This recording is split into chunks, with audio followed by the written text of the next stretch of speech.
आज का हमारा topic types of expository writing में कंपैरेटिव एनालिसिस है।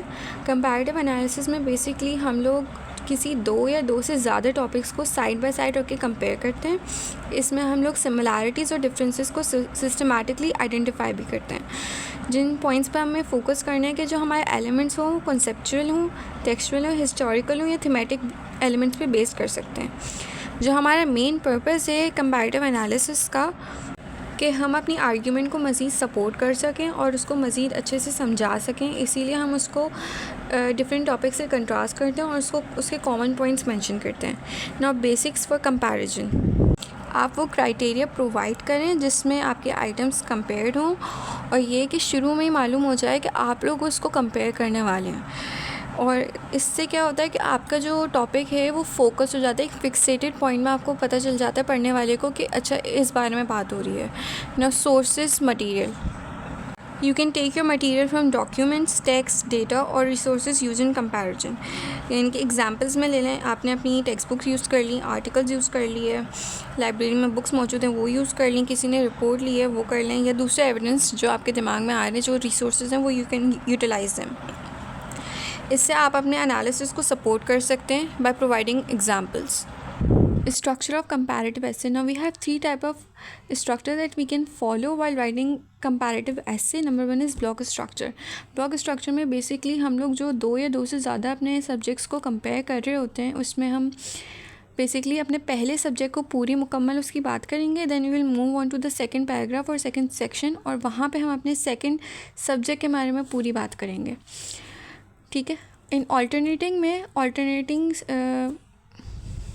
ऑल्टरनेटिंग स्ट्रक्चर में हम लोग बेसिकली सबसे पहले अपना सब्जेक्ट 1 का पॉइंट नंबर 1 प्रेजेंट करते हैं। उसके बाद हम लोग फ़ौरन ही नेक्स्ट पॉइंट पे आ जाते हैं जो कि हमारा सब्जेक्ट 2 का पॉइंट नंबर 1 होता है। यानी कि हमने दोनों को साइड बाय साइड कंपेयर कर दिया, अपने दोनों सब्जेक्ट्स को, और फिर हम लोग वापस सब्जेक्ट 1 पे जाते हैं, अपना पॉइंट नंबर 2 प्रेजेंट करते हैं, फिर वापस सब्जेक्ट 2 पे आते हैं और फिर अपना पॉइंट नंबर 2 प्रेजेंट करते हैं।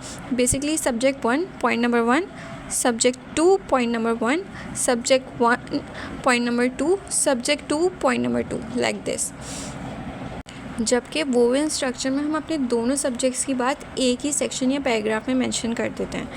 नाउ आउटलाइन एंड फ्रेमवर्क, आपका जो प्लान है यानी कि सब्जेक्ट है वो ऑर्गेनाइज कंपैरिजन में होना चाहिए ताकि आप सब कुछ बैलेंस रख सकें। आप अपनी सिमिलैरिटीज़ और डिफरेंसेस को दोनों को लिस्ट करें और अपना यूजुअल स्ट्रक्चर फॉलो करें जो कि हमारा होता है introduction, then body paragraph and then conclusion. Now moving on to thesis statement. Now first of all thesis statement होता क्या है?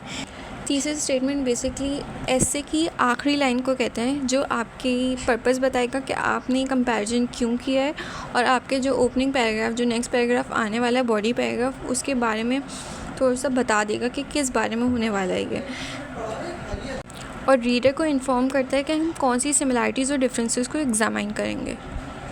हमारे हर ऐसे में टॉपिक स्टेटमेंट्स होती हैं। So what is a topic statement?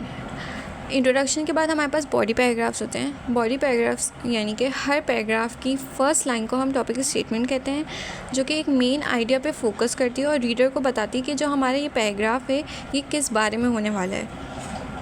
Similarities and differences में आप अपने कोर फाइंडिंग्स को एनालाइज करते हैं और आप बताते हैं, ये शो करते हैं कि आपके सब्जेक्ट कॉमन है या कंट्रास्टिंग ट्रेट्स रखते हैं। फिर concluding synthesis, in other words conclusion, यानी कि आपके ऊपर मेंशन सारे मेन पॉइंट्स को समराइज़ कर देता है in the form of thesis and provides a final insight. मतलब कि आपने अपने टॉपिक से क्या की पॉइंट्स टेक अवे किए ये उसको बताता है। कुछ राइटिंग टिप्स हमें दी हुई हैं विच आर कि जिस भी बारे में आप कंपैरिजन कर रहे हैं वो क्लियरली उसको डिफ़ाइन कर लें, एक बैलेंस डिस्कशन को मेंटेन करें, और जो आपने जिस रिसोर्सेज से अपने कंपैरिजन किया है वो एक क्रेडिबल रिसोर्स होनी चाहिए, यानी कि भरोसे वाली होनी चाहिए। अपने प्लेन और क्लियर लैंग्वेज में बात करें, यानी कि बहुत ज़्यादा मुश्किल अल्फाज इस्तेमाल नहीं करें। One of the main points, आखिर में आप अपने एसे को रिवाइज़ करें और उसको जो आपने गलतियाँ निकाली हैं उनको एडिट करें, ठीक करें, ताकि आप मज़ीद अपने एसे को क्लैरिफाई कर सकें। सम एग्जाम्पल्स आर मेंशन है। फॉर इंस्टेंस सीजनल कंपैरिजन, यहाँ पे समर एंड विंटर की एग्जांपल दी गई है जिसको पढ़ते साथ आपको समझ आ रहा है कि किस बारे में बात होने वाली है, क्योंकि इट्स अ सिंपल कंटेंट।